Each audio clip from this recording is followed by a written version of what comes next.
テルワークチャンネルです。今回は、人はなぜ心を病むのかっていうのを、空想してみました。心理系の YouTube のチャンネルって結構いっぱいあるんですけど、結構その病気になったらどうするかとかっていうところから始まっていて、そもそもなんで心を病むのっていうのに触れているサイトが、そういうコンテンツが少ないような気がしまして、私なりに、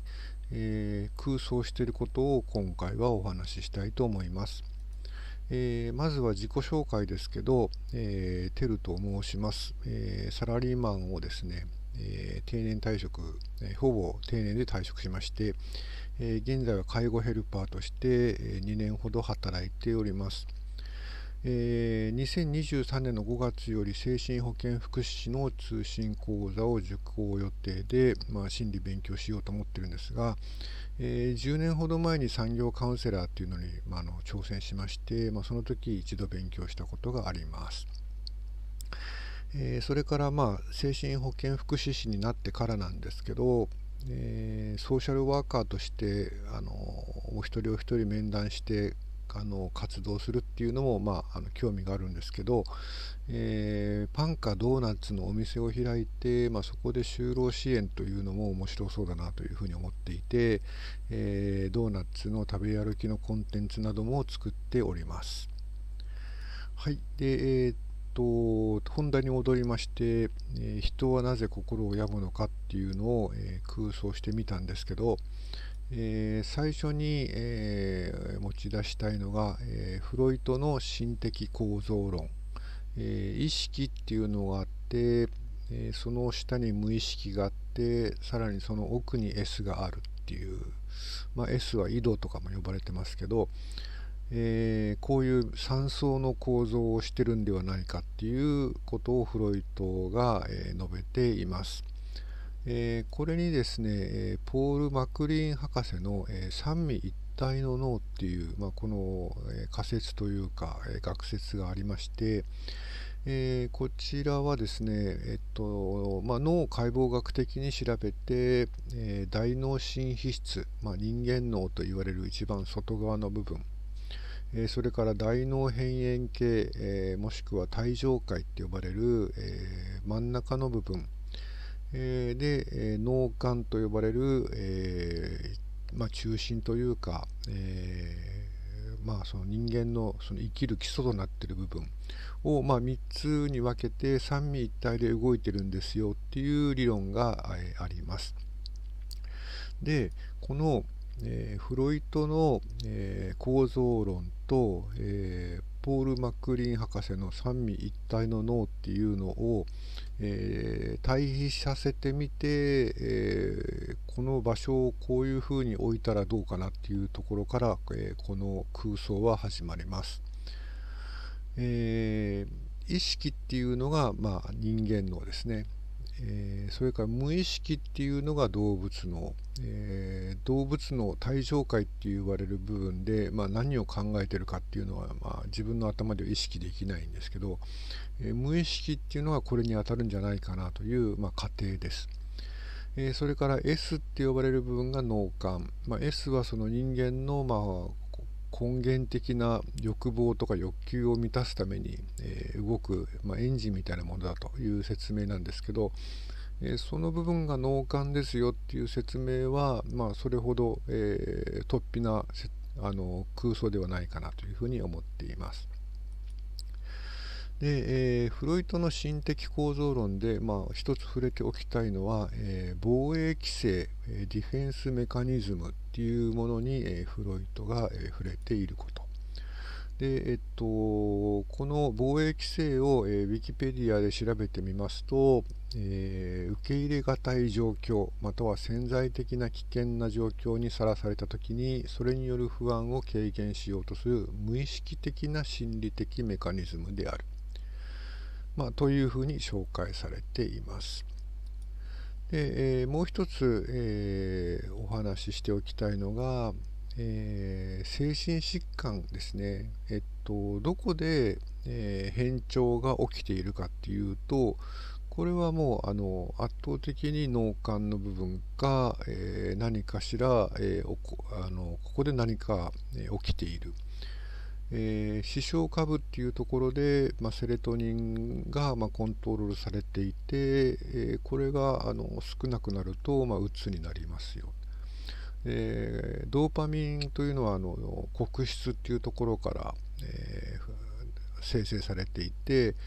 これがどっと出ると統合失調症になりますよ。正反覚から出てくるノルアドレナリンは躁うつ、双極性障害の躁病の部分に、関係してますよ。消化体って呼ばれる部分は、睡眠を司るメラトニンという物質の分泌に関係してますよ。こういう脳幹の部分に何かしらその変調というか、いつもと違うその状態が発生すると心を病むっていうふうになるのかなというふうに思います。はい。で、それで心を病んでいくプロセスみたいなものがあるんだろうなと思って、図式化してみました。精神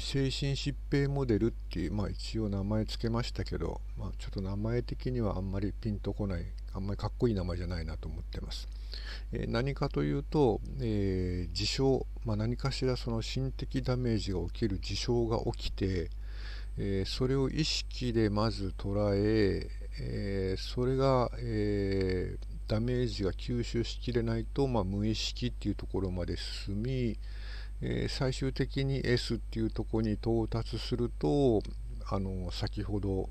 の絵みたいな、いろんなトラブルが起き始めるので、そうならないように、ダメージが起きないように、S の部分を守っているんじゃないかなというふうに思っています。で、事象ですね、もう本当にその食べ物がないとかですね、その敵に襲われて死にそうだとか、あるいは誰かに、信頼してた人に裏切られたとかですね、そういう心的なダメージっていうのがあるわけです。でそのダメージを最初は意識で受け止めて、我々何をするかというと、ダメージの物質的な軽減や緩和を図ろうとします。食べ物がなければ食べ物を探しに行こうとし、誰かを怒らせてしまってたら、謝ったりとかっていうことで、ダメージを物質的に軽減しようとする。で、それを心的な受け止めっていうのを同時にやると思います。運が悪かっただけなんだとか、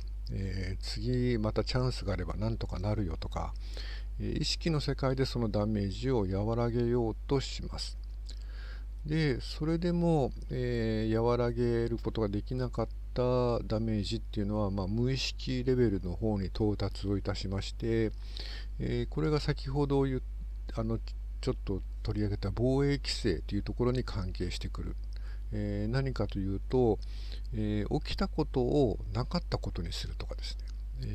事実をねじ曲げるとかですね、何かすり替えるとかっていう、無意識の中にその事象が到達すると、無意識っていうのは、それを、何かしら、形を変えるなりもみ消すなりして、ダメージを小さくしようとするわけですね。でそれはなぜかというと、取りも直さず S っていう、脳幹の部分にダメージがいかないように、脳幹を守っているっていうことなんじゃないかというふうに思っています。でそれでもさらに守りきれずに、S の部分に、ダメージっていうか、そういう、インパクトが到達してしまうと、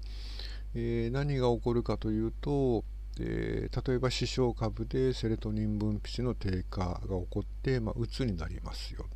黒質の部分でドーパミンの過剰分泌が起こって統合失調症になりますよっていうようなことが起きるっていうのがこのモデルの、示すところです。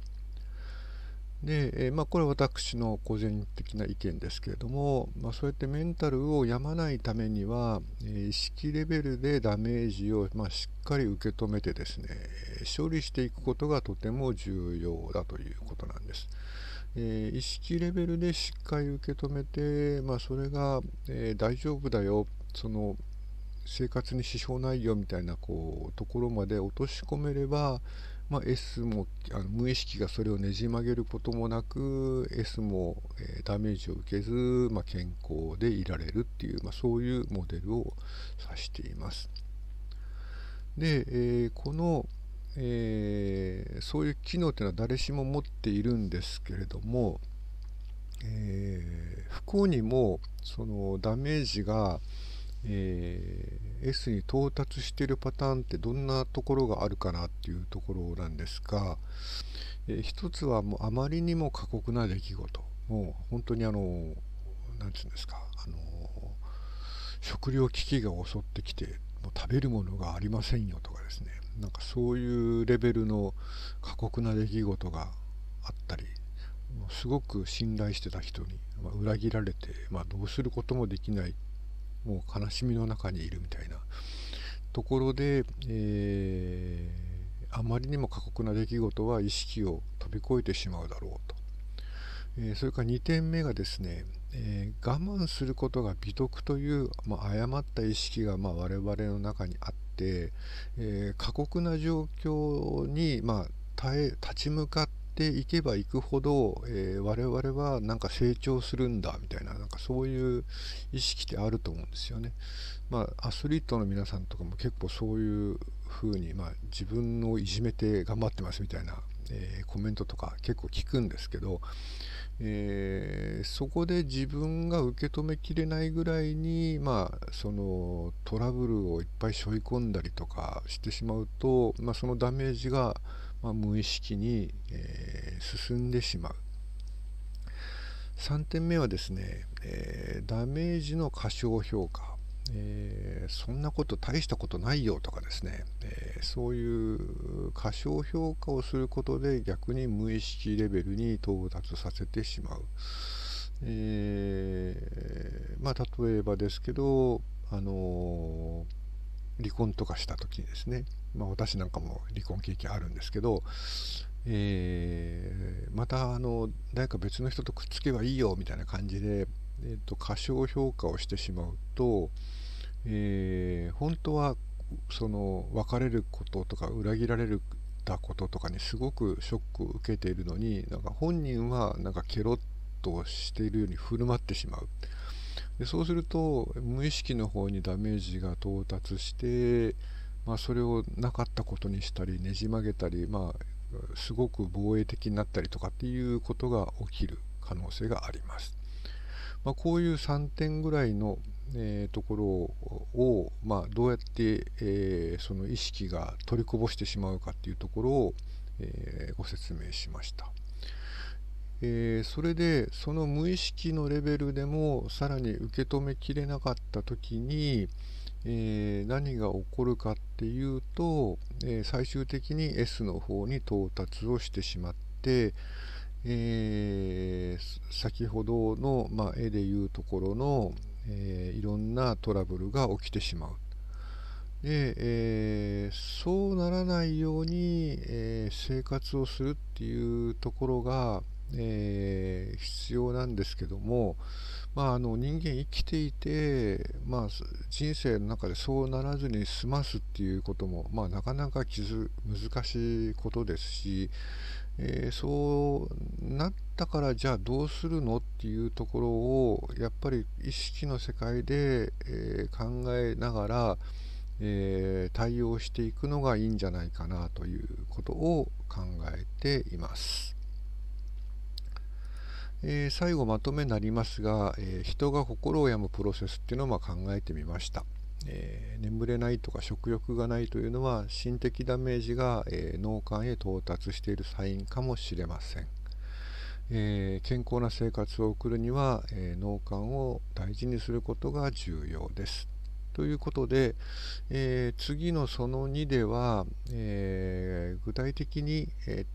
病気っていうものを捉えて、どう考えていくかっていうのを、